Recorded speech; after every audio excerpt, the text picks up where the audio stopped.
Guys आज चाहिँ म गाउँ जान लागेको बजार पस्दै बजारबाट गाउँ जान लागेको छु आज चाहिँ हैन। अनि म चाहिँ हाम्रो अमैया र मदाको सिमानामै छु हैन। देख्न सक्छौ हाम्रो पुल कसले चाहिँ के टाँस्छ रहेछ फेरि यहाँ देख्न सक्छौ पढ्न सक्छौ हामीहरूले नेपाल गरे।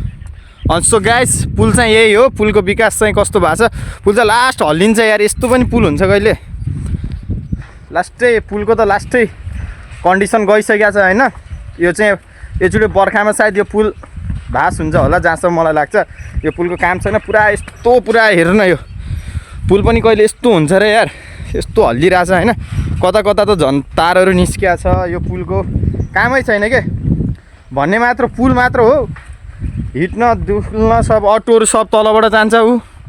अब बर्खाबाट त अटो पनि थप्पकै हुन्छन्।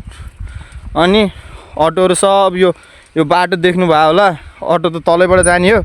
अनि पुलको कन्डिसन यस्तो छ हेर्नु न। कता कता त तारहरूले बाँधेका छन्। यहाँ हेर्नुहोस् यस्तो छ पुलको कन्डिसन। यहाँबाट कोही रक्सी खाएको मान्छे आइहाल्यो भने यस्तो हुन्छ हालत। हेर्नु त यहाँ पुरा बान्डा छ हैन। ऊ अटो भने तलबाट जान्छ फेरि देख्न सक्छौ। सो गाइज अब चाहिँ म घर जान लाग्यो। ठिक छ गाइज हाम्रो अमैया गाउँको यो पुलको कन्डिसन हजुरहरूलाई हैन हेर्नुहोस्। अनि राम्रोसँग हाम्रो बाँसगाड नगरपालिकाका मेयर साहबलाई के भन्न मन लाग्छ धक्का रक ठोक्नुहोस्। त्यहाँ कमेन्ट ठोक्नुहोस् त अमैया गाउँका सबैले मेयर साहबलाई के भन्नुपर्छ हजुरहरूले भन्नुहोस्।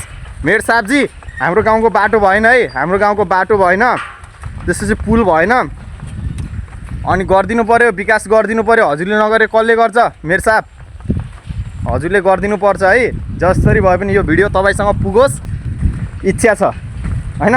यो हाम्रो गाउँको बाटो त ठिकै छ बाटोहरू सब ठिक छ। अनि हाम्रो गाउँमा एउटा टावरको व्यवस्था अनि एउटा पुलको व्यवस्था चाहिँ गजब हुनु पर्यो के मेयर साहब भएन यो तालले त हुँदैन। अबको भोट चाहिँ अब यस्तै ताल हो भने चाहिँ भोट कोही कसैलाई दिइँदैन। भोट अमैया गाउँमा नमाग्न आयो हुन्छ। सो गाइज भोट माग्न आउनु छ भने पहिला पुल र अमैयामा टावरको व्यवस्था गरिदिनुपर्छ ल। सो गाइज आजको भिडियो चाहिँ यहीँसम्म हुन्छ ल। हामी चाहिँ लागेको अब साइकलमा।